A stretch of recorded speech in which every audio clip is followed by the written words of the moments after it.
آج ہم انسانی تاریخ کے ایک بہت ہی تاریک باب پر بات کر رہے ہیں۔ جو تفصیلات ہمیں ملی ہیں ان کے مطابق یہ زمین پر پہلا قتل تھا، قابیل کا اپنے ہی بھائی حابیل کو قتل کرنا۔ جی بالکل، یہ واقعہ بہت ہی بنیادی نوعیت کا ہے۔ تو کہانی جہاں تک ہم سمجھتے ہیں شروع ہوتی ہے حضرت آدم علیہ السلام اور حضرت حوا علیہ السلام کے زمین پر آنے کے بعد۔ ان کی اولاد جوڑوں کی شکل میں پیدا ہوتی تھی، ٹھیک، اور ایک اصول تھا وہاں۔ جی، اصول یہ تھا کہ ایک ساتھ جو جڑواں بہن بھائی پیدا ہوتے تھے ان کی آپس میں شادی نہیں ہو سکتی تھی۔ اچھا، تو اس خاص معاملے میں قابیل کی شادی حابیل کی جڑواں بہن لیودا سے اور حابیل کی قابیل کی جڑواں بہن اقلیمہ سے طے تھی۔ بالکل، مگر یہیں سے آپ کہہ لیں کہ مسئلے کی ابتدا ہوئی۔ کیوں؟ کیا وجہ بنی؟ اصل وجہ تھی اقلیمہ کی خوبصورتی۔ وہ غیر معمولی طور پر حسین تھی، اور قابیل وہ چاہتا تھا کہ وہ اپنی ہی جڑواں بہن اقلیمہ سے شادی کرے، جو کہ اس وقت کے الہی قانون یا اصول کے آپ کہہ لیں صریحاً خلاف تھا۔ اچھا، تو یہ ضد تھی، ایک ذاتی خواہش تھی جو اصول پر حاوی آ گئی؟ جی بالکل، اس کی شدید خواہش اور ضد ہی اس سارے تنازع کی جڑ تھی۔ اس نے وہ طے شدہ اصول ماننے سے انکار کر دیا۔ تو جب یہ اختلاف بڑھا، حضرت آدم نے کیا فیصلہ سنایا؟ کوئی حل نکالا؟ انہوں نے یوں سمجھے ایک الہی آزمائش کا راستہ بتایا۔ فیصلہ یہ ہوا کہ دونوں بھائی اللہ کی بارگاہ میں اپنی اپنی قربانی پیش کریں، اور جس کی قربانی قبول ہو جائے گی وہی اقلیمہ سے شادی کا حقدار ٹھہرے گا۔ اور قبولیت کی نشانی وہ کیسے پتہ چلتا؟ نشانی یہ مقرر ہوئی کہ آسمان سے ایک آگ آئے گی اور قبول شدہ قربانی کو جلا دے گی۔ ٹھیک ہے، تو پھر قربانیوں کا کیا ہوا؟ کس نے کیا پیش کیا؟ حابیل جو بھیڑ بکریاں پالتے تھے وہ بڑی محبت اور خلوص سے اپنی سب سے بہترین، سب سے صحت مند بھیڑ لے کر آئے۔ نیت بالکل صاف تھی۔ اور قابیل، وہ تو کسان تھا نا؟ جی، قابیل کسان تھا۔ وہ اپنی فصل سے کچھ کہہ لیں کہ بس عام سا گھٹیا قسم کا اناج لے آیا۔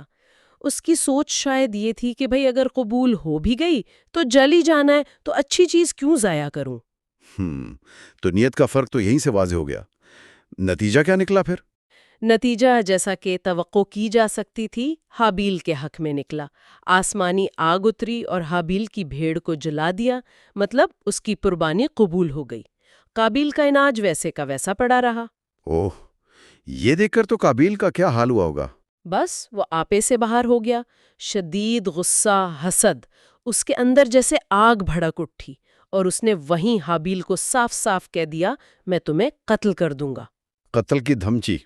حابیل نے کیا جواب دیا اس پر؟ حابیل کا جواب بہت بہت تحمل والا تھا۔ اس نے کہا کہ دیکھو، اگر تم مجھے مارنے کے لیے ہاتھ بڑھاؤ گے بھی نا تو میں تم پر ہاتھ نہیں اٹھاؤں گا۔ میں تو اللہ رب العالمین سے ڈرتا ہوں۔ اور اس نے قابیل کو بھی نصیحت کی کہ اللہ کا خوف کرو، تقوی اختیار کرو۔ لیکن قابیل پر تو جیسے خون سوار تھا، یہ قتل کا خیال، یہ عمل میں کیسے بدلا؟ کیا اس نے خود ہی سوچا؟ جو روایات ہیں ان کے مطابق یہاں شیطان یعنی ابلیس کا کردار سامنے آتا ہے۔ اس نے قابیل کو غالباً اکسایا اور طریقہ بھی سکھایا۔ ایک پرندے کو پکڑا، اس کا سر پتھروں سے کچل کر دکھایا کہ جان کیسے لی جاتی ہے۔ ارے، یہ تو بہت ہی خوفناک بات ہے۔ جی، تو قابیل کو وہ طریقہ سمجھ آ گیا۔ پھر کیا ہوا؟ اس نے کب اور کیسے؟ ایک دن اس نے موقع دیکھا، حابیل کہیں آرام کر رہا تھا، شاید سو رہا تھا۔ قابیل نے پتھر سے وار کر کے اسے بے دردی سے قتل کر دیا۔ یہ زمین پر پہلا انسانی خون تھا، ایک بھائی کے ہاتھوں دوسرے بھائی کا۔ جی، بہت بڑا گناہ۔ قتل تو ہو گیا، لیکن پھر قابیل نے لاش کا کیا کیا؟ اس وقت تو دفنانے کا رواج نہیں تھا شاید۔ یہی اس کی اگلی پریشانی بن گئی۔ اسے سمجھ ہی نہیں آ رہا تھا کہ اس لاش کو کہاں چھپائے، کیا کرے۔ وہ اسے ایک بوری میں ڈال کر کہتے ہیں کافی عرصے تک اٹھائے پھرتا رہا، یہاں تک کہ لاش سے بدبو آنے لگی۔ تو پھر حل کیسے نکلا؟ دفنانے کا طریقہ کیسے پتا چلا؟ یہاں اللہ تعالیٰ نے اپنی قدرت دکھائی۔ دو کوے آئے، وہ آپس میں لڑے، ایک نے دوسرے کو مار دیا۔ پھر زندہ کوے نے اپنی چونچ اور پنجوں سے زمین کھریدنا شروع کی، ایک گڑھا بنایا اور مرے ہوئے کوے کو اس میں ڈال کر مٹی سے ڈھانپ دیا۔ اچھا، کووں سے سیکھا۔ جی، یہ سارا منظر قابیل دیکھ رہا تھا۔ تب اسے سمجھ آیا کہ اچھا مردے کو یوں زمین میں چھپانا ہوتا ہے۔ اس وقت وہ بڑی ندامت سے پشیمانی سے پکار اٹھا کہ افسوس میں اس کوے جتنا بھی نہ ہو سکا کہ اپنے بھائی کی لاش کو ٹھکانے لگا دیتا۔ یہ پہلا اظہار ندامت تھا شاید، غالباً گناہ کے بعد کی پشیمانی۔ اس قتل کے فوری نتائج کیا ہوئے؟ حضرت آدم علیہ السلام کا رد عمل؟ فوری اثرات میں ایک تو یہ بیان کیا جاتا ہے کہ قابیل کا چہرہ سیاہ پڑ گیا، اور جب حضرت آدم علیہ السلام کو اس ہولناک واقعے کا علم ہوا تو وہ شدید غمگین اور غضبناک ہوئے۔ انہوں نے قابیل کو اپنے پاس سے اپنی نظروں سے دور کر دیا، اسے نکال دیا۔ یعنی ایک طرح کی جلاوطنی؟ بالکل۔ تورات میں یعنی بائبل کی کتاب پیدائش میں بھی کین یعنی قابیل کی جلاوطنی کا ذکر ہے۔ اسے نود نامی علاقے میں بھیج دیا گیا جو شاید ویرانی یا بھٹکنے کی جگہ تھی، اور کچھ روایات یہ بھی کہتی ہیں کہ اسی دوران ابلیس نے اسے مزید بہکایا۔ کس طرح؟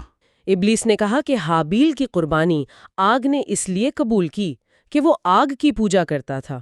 یہ سن کر قابیل نے بھی آگ کی پوجا شروع کر دی، اور اس طرح وہ پہلا آتش پرست بنا۔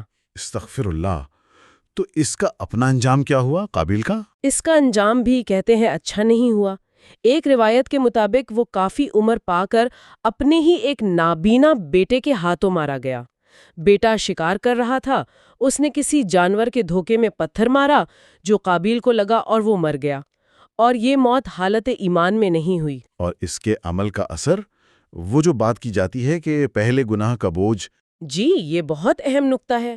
حدیث شریف کا مفہوم ہے کہ قیامت تک جتنے بھی ناحق قتل ہوں گے ان کے گناہ کا ایک حصہ قابیل پر بھی جائے گا، کیونکہ وہ پہلا شخص تھا جس نے قتل کا راستہ کھولا، جس نے یہ برا طریقہ ایجاد کیا۔